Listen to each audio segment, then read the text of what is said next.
Dear colleagues, exactly 80 years ago, on October 24, 1945, the Charter of the United Nations came into force. This document laid the foundation of the modern global order, which not only made it possible to turn the page on the most destructive war in human history, but also, at least as of today, to prevent the repetition of a monstrous tragedy of such scale. The UN Charter became the result of the collective determination of states to set aside ideological differences for the sake of future generations and to agree upon principles of international cooperation based on equality and justice without the dictate or hegemony of any one state or group of states.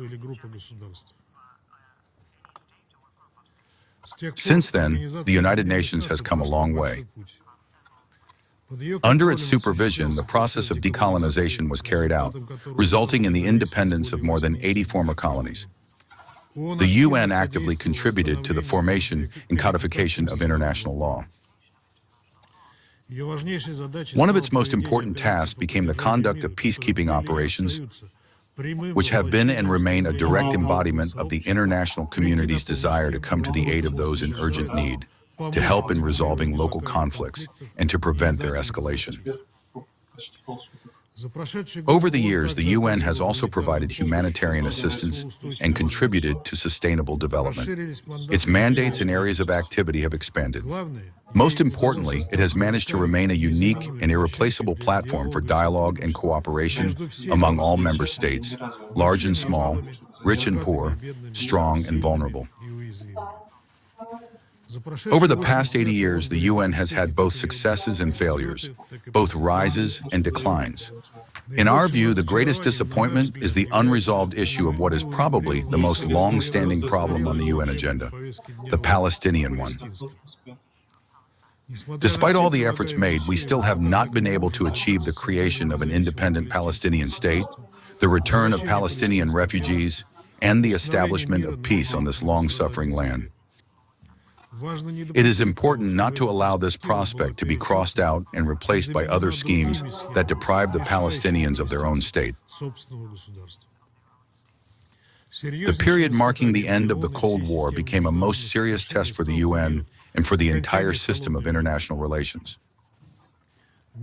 Instead of using the end of the ideological and military confrontation between the two blocs to form a truly equal system of international relations, as provided for by the Charter, certain players took upon themselves the role of global rulers, policemen, and judges, attempting to impose on everyone a unipolar world and an order based on rules that they themselves define and with which they sought to replace international law.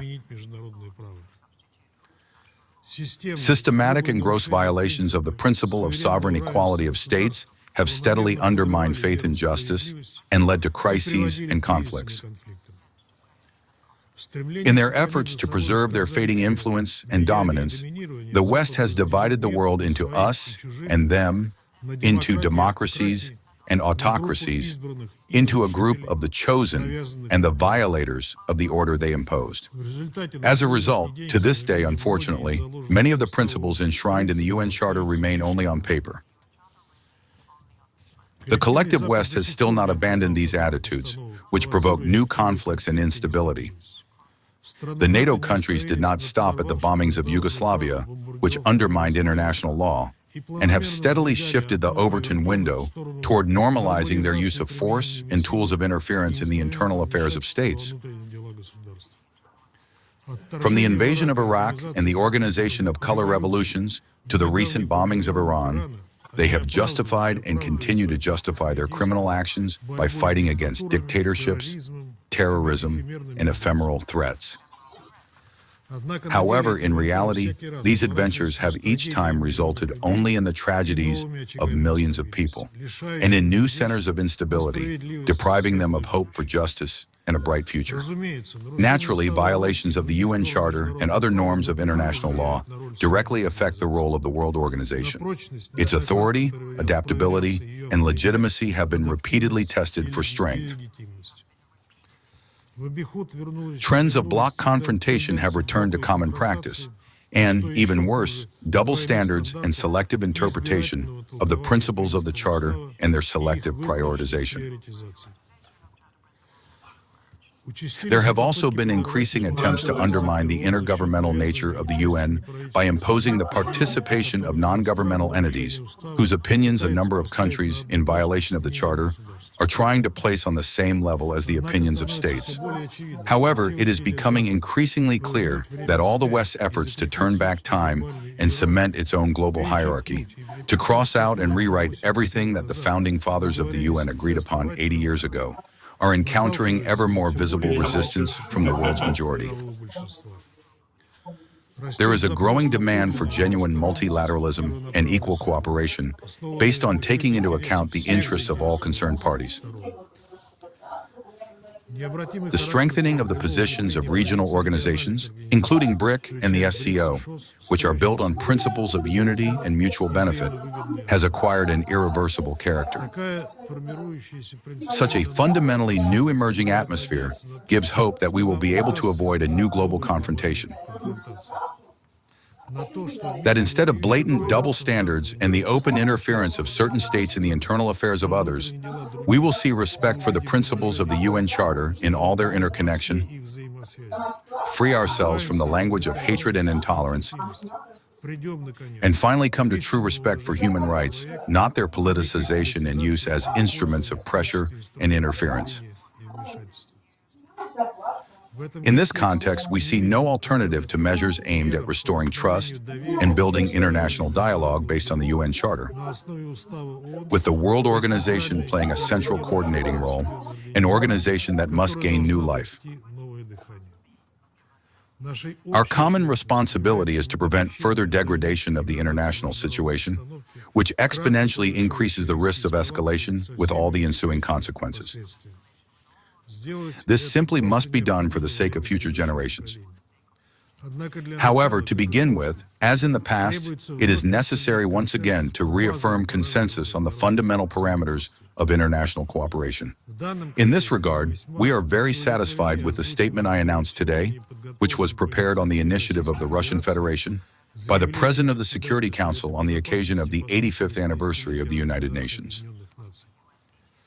It is important that in this document, the members of the Council reached unity regarding the need to implement the goals and principles of the UN Charter in all its entirety, as well as a comprehensive response to threats to international peace and security, which must necessarily include the elimination of the root causes of international contradictions.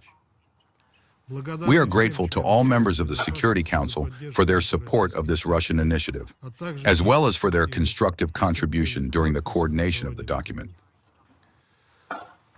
The challenges of the modern era cannot be overcome without the involvement of the UN as a unique coordinating mechanism for finding collective solutions.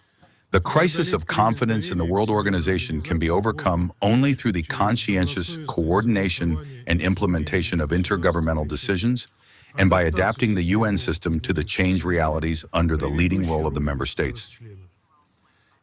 That is precisely why the initiative of Secretary-General Guterres, UN 80, must be carried out under close oversight by the member states and in full accordance with the resolutions and decisions of the UN bodies. It is vitally important to ensure that the prerogatives of the Security Council are not called into question. After all, it is the Security Council that, in accordance with the Charter, bears the primary responsibility for maintaining international peace and security. It is precisely on the basis of adherence to the UN Charter that we can move as painlessly as possible toward genuine and effective multilateralism, from which all states of the world will benefit.